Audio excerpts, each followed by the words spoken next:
Yeah, it's running and let's sit down. Running and going. Thanks for the invite. In our home, easy Yeah. with the plans. Yeah. No, again, this is a little bit spontaneously since I asked you to do this, but we were talking about it a couple of days ago, and I've been also talking about that. Like I've been doing a couple of podcasts, but then only painting with graffiti painters. So I think it's nice also to take in a couple of the people that I meet during the road and interesting people who's doing things. And you are a mystery card in the creative field, I will say. Yeah. And can you just tell a little bit who you are and what? Why Yeah. do we have a So coffee cup now? yeah, exactly. No, but we met was something like 2 years ago, Yeah. maybe a year and a half when you moved in. Yes. And so I'm in Tromsø since 4.5 years, doing different things in different fields, but focusing mostly on going in nature and recording photos and videos, getting inspired in nature around Tromsø. But it's a wildlife photographer or filmmaker, or what is the?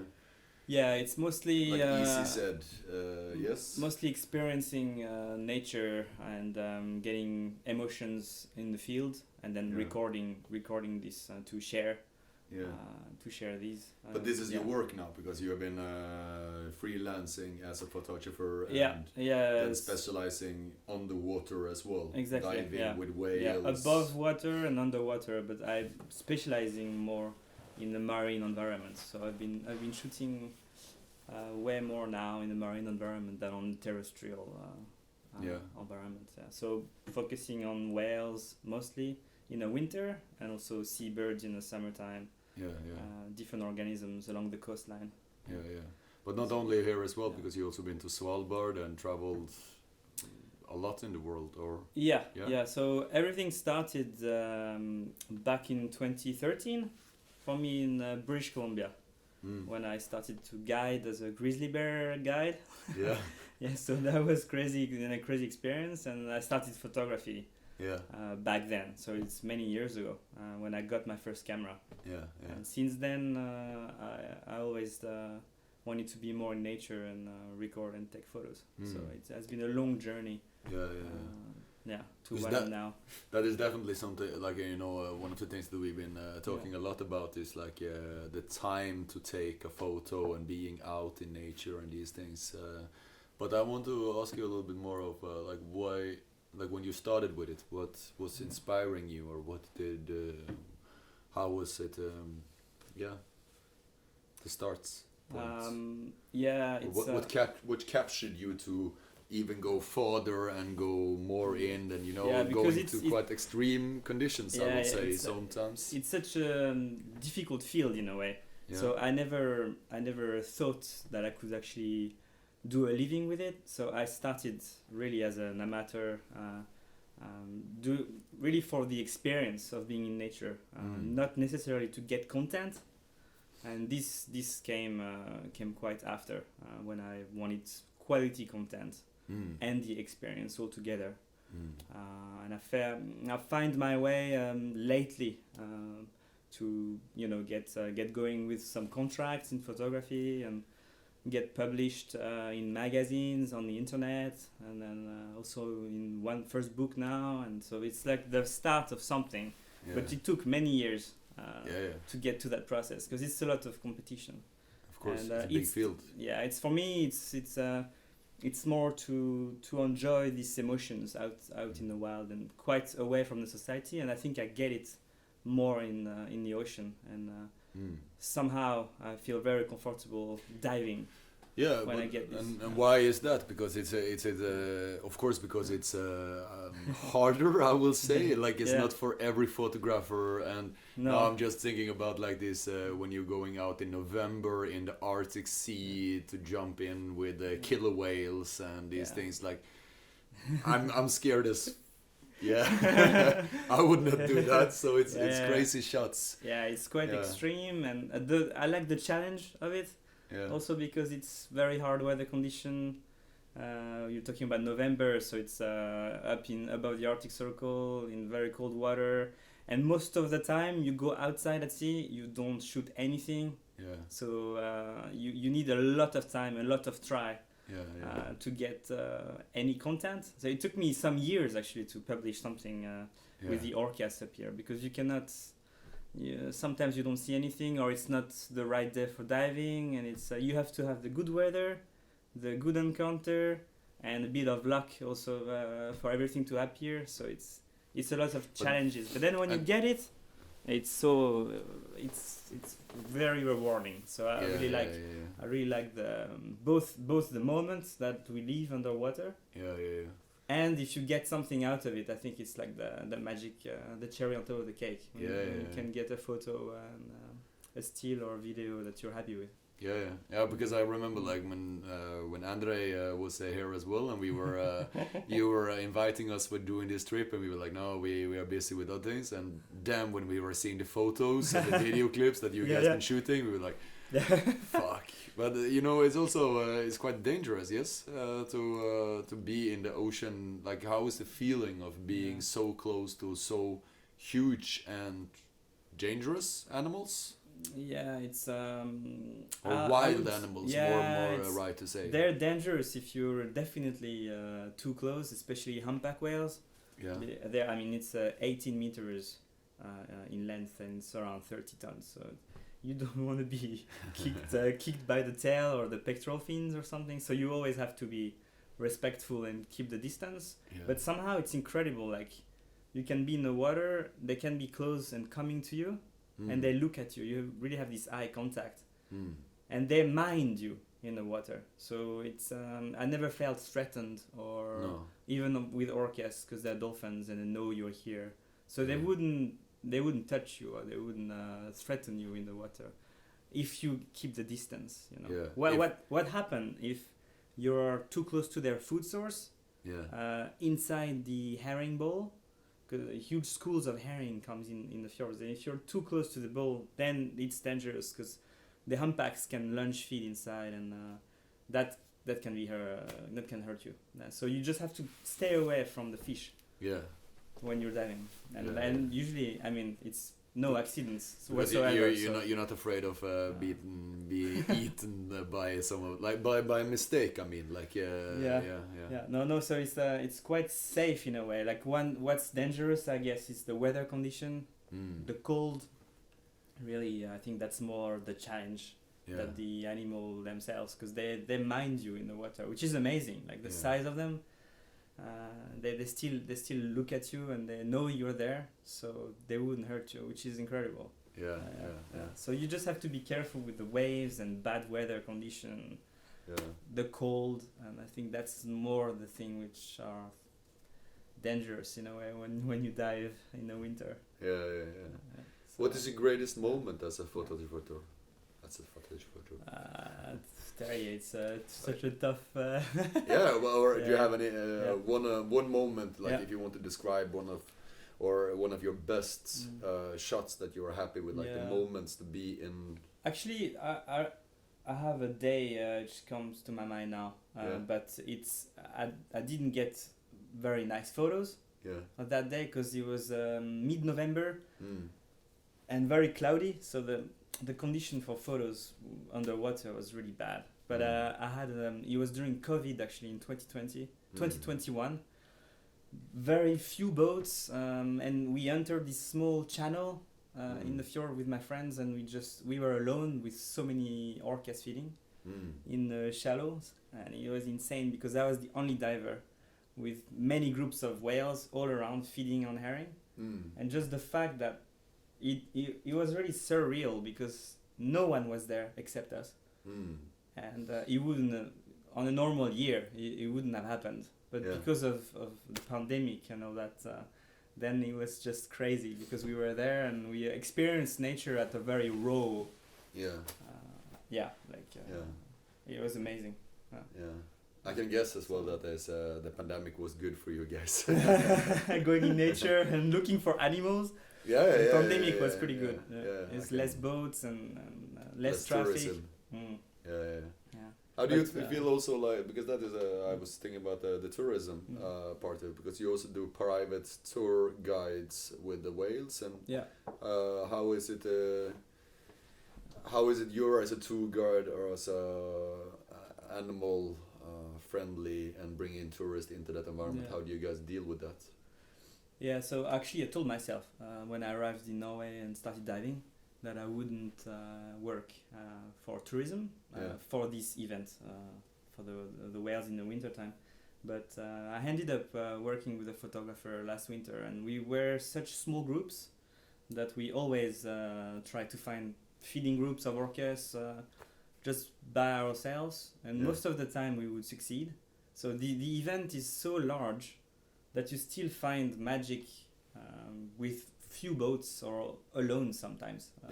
So that I really like. It's still possible to go away from the main area where everybody goes. Of course, these spots you keep it secret if you can. But of course, I will put it on the internet and show everybody where to go. Then, of course, I don't like the fact that you have many boats, but I'm part of it, so you have to accept it and try to drive the boat as careful as possible, as slow as you can. Yeah, because you're also taking a lot of try to not disturb the animals and not feeding them or things that is breaking their natural habits.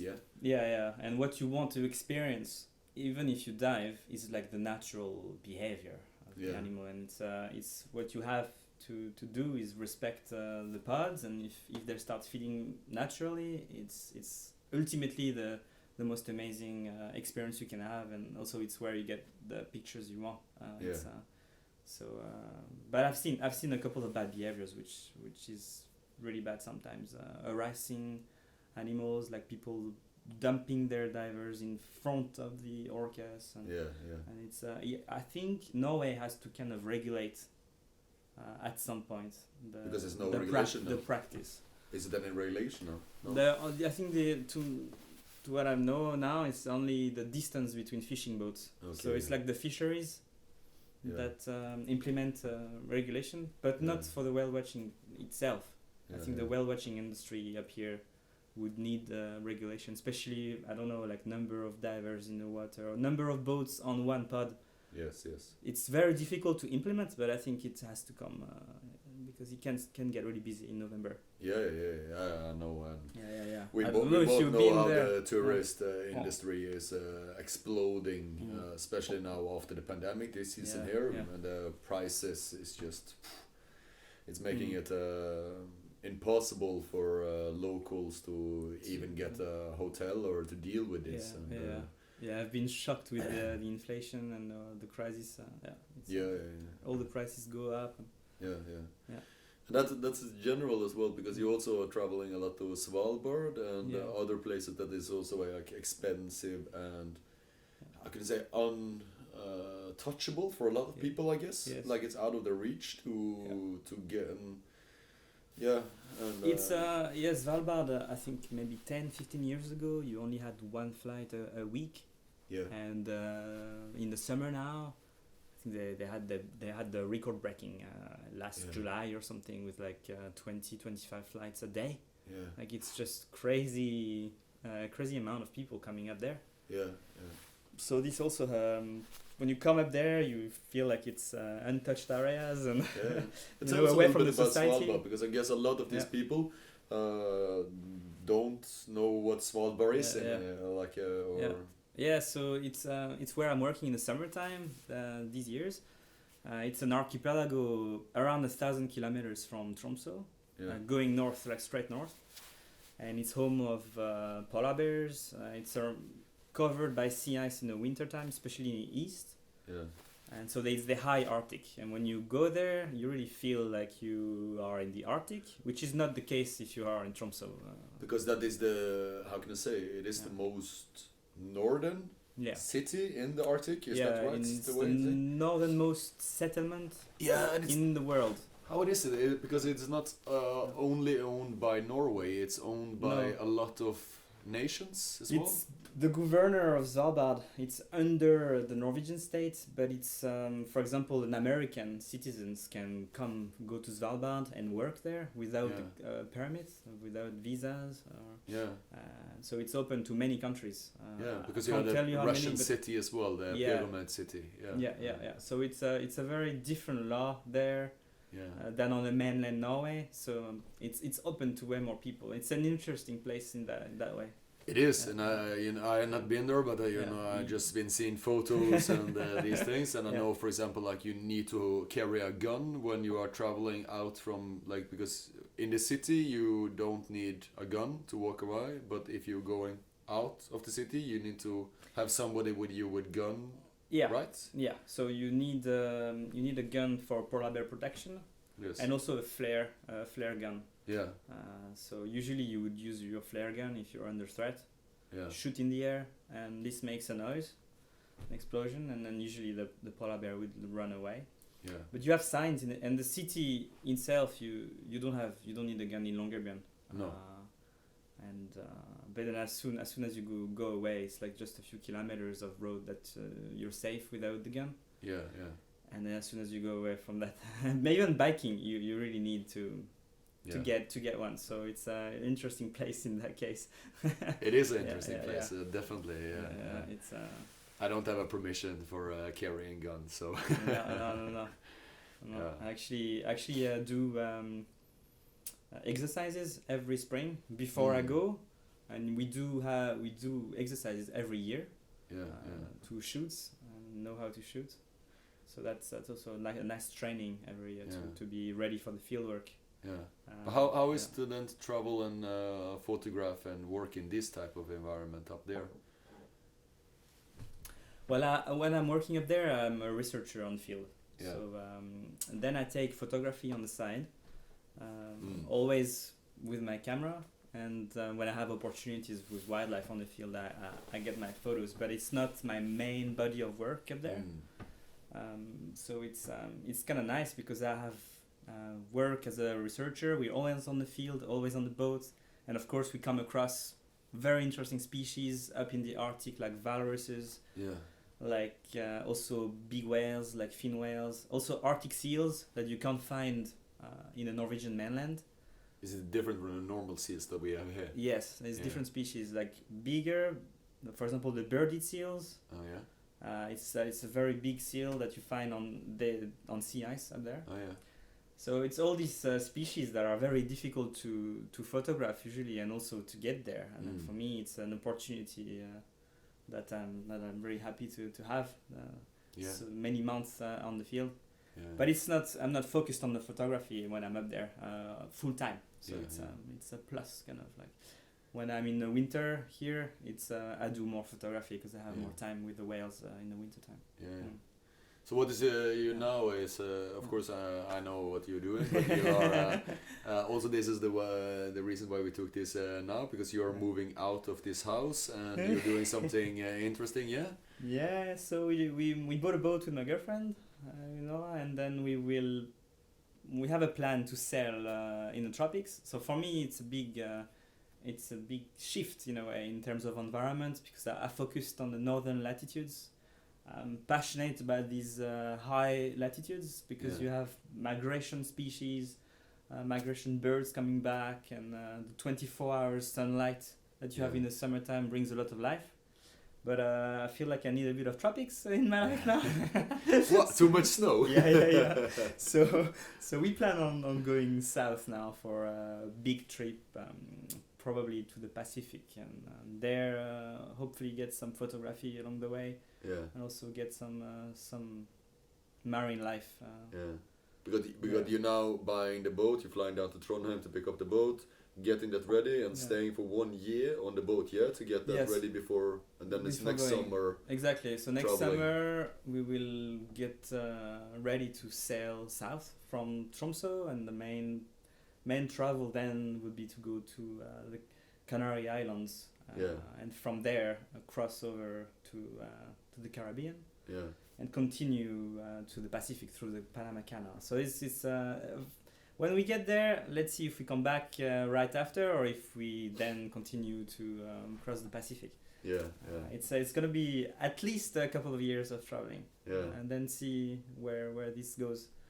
What is the biggest challenge for this type of trip, do you think? And also, what is the dream shot you want to take in this trip? So I think the challenge would be to maintain the boat, because it's a lot of new things for me to gain, new experience. You have to be a mechanic, you have to be a plumber, you have to, and it's not, I'm not too... And you don't have a YouTube Wi-Fi to, like, how to fix this shit. Everything, yeah. No, it's, and I'm not good at mechanics so far, so I need to learn. I think I'm gonna spend a lot of time on YouTube this year, and to learn a lot of things around that. So this will be challenging, I think, but very exciting. I think less challenging than the sailing itself. I feel confident already to sail, but all the technical issues that you can get, with the electricity and the engine and all that, this is gonna be a challenge. I'm blank, these days. But it's a challenge accepted, So what is the dream shot you want to take? Is it over water, underwater, or what you... because now you're more like tropic sharks world. It's gonna be incredible, I think, in terms of diversity of life that we can see when you go to lower latitudes. It's just booming. In the Arctic, it's beautiful, but you have few species that can adapt to this environment. But in the tropics, I think it will be overwhelming. But I have an idea of a shot I want. I would like to experience a sardine bedbowl with. What is this? It's a schooling. Like this fish. Schooling fish. Yeah, it's a small fish like herring. And when they are threatened by predators, they tend to form balls, like huge balls. So the dream shot will be to get this ball, maybe in the middle of the picture, and then a lot of predators around. And I'm thinking of this beautiful striped marlin. It's like a huge fish, like a swordfish. Like they have, this specific head. And they are after the sardines in Baja California in Eastern Pacific. So hopefully we can get there and get that shot. And of course, Terry, if I get it, I'll share it with you. Looking forward to that. I think it's that will be interesting. And I also remember I was also diving in the Pacific, or not maybe the Pacific, but some of this ocean, and I was enjoying watching all of the small fishes and having a good time, and then suddenly all the fishes disappeared, and I was like, where the fuck is all the fishes? And then suddenly I saw this light ball just like going around in every direction, and just see this silver ball moving around in the water. And it was so fucking fast. It was insane. And it was the tunas coming in hunting, and nice. But it was a little bit scary to just see them because they are so fast. And of course I didn't know in the beginning it was tunas, and I was like, where do I get eaten now, or what's up? Is it dangerous to be there? Yeah. But it's a bit like here, I've been diving with orcas and hunting herring for the past 4 years now. And it's like the same. It's kind of a similar predator relationship, but with a different predator and different bait fish. But I'm fascinating about this interaction between the prey and the predator. And also this schooling fish is beautiful underwater. It's like a dance of the fish and all the predators circling around. That's I think to experience it is beautiful, and then also the pictures that you can get out of it. It's also very nice and aesthetic. Cool. So I'm looking at bed balls probably for the next years. Cool. Hopefully finding it, because it's difficult. It's like in open ocean. So you can have signs here. If you look at orcas, you can see them. They're surfacing. You can see the dorsal fins. But of course, if you look at fish, predating on other fish. It's underwater, so how can you spot these things? You have birds, of course, that can help you, but it's more difficult to find. So it's gonna be challenging. I'm looking forward to see this photo and following you on social media too. Because you're definitely going to put a lot of things out, and hopefully. Hopefully. Let's see. Cool. Well, I just I said this context is also just a coffee cup, so also it's not, we're not gonna drag it too long.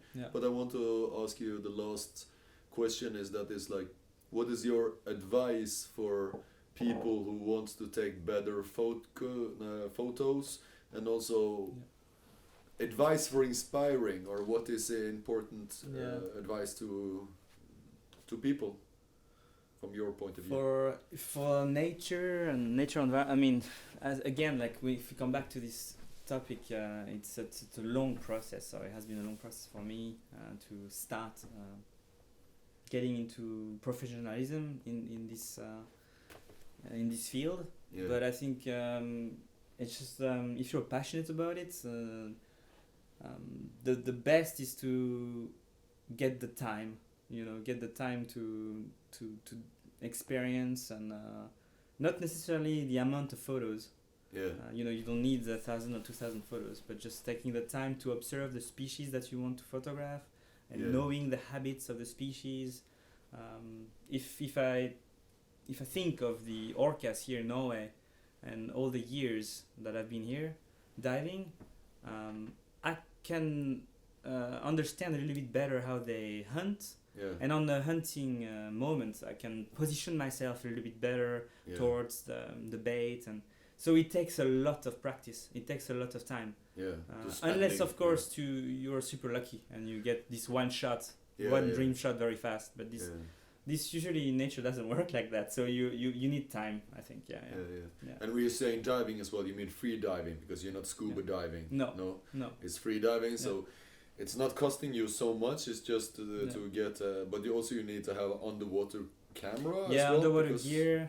This is also costly, and it has been a very slow process to get all the gear that you need because it's costly. But of course, I started with a surf housing, for example. It's less costly, and since I'm not diving deep, the surf housing was working. So you just have to find your way to slowly get the gear and gear up with the years, I guess. But it's a fun process.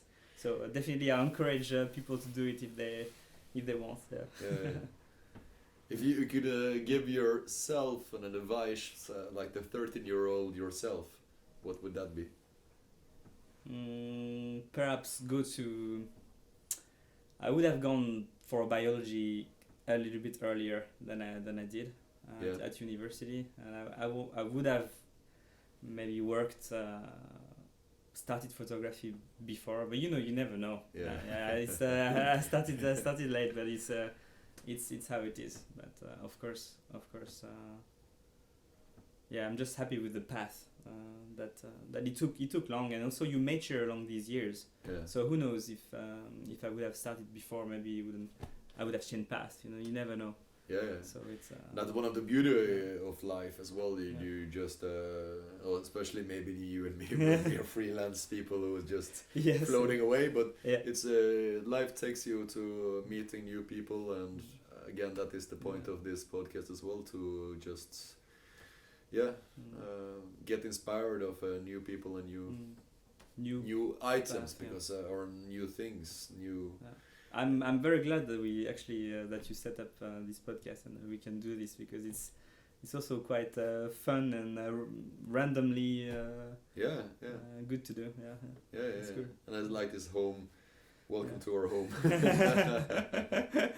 Welcome to Melon Bay. And We're not gonna show you all the boxes and all the diving gear and everything that is floating around in this house. That is too much. It's gonna be gone by tomorrow, and then it's boat life that can start. Cool. But thank you. Thank you, Terry. I think this is it. Thanks, and I'm looking forward to share more work with you, and to see you in Tromsø. Of course, you're moving to Oslo soon, but we definitely keep in contact in the future. Yeah, and I will put on your Instagram and these things so people can watch your life. And Sounds good.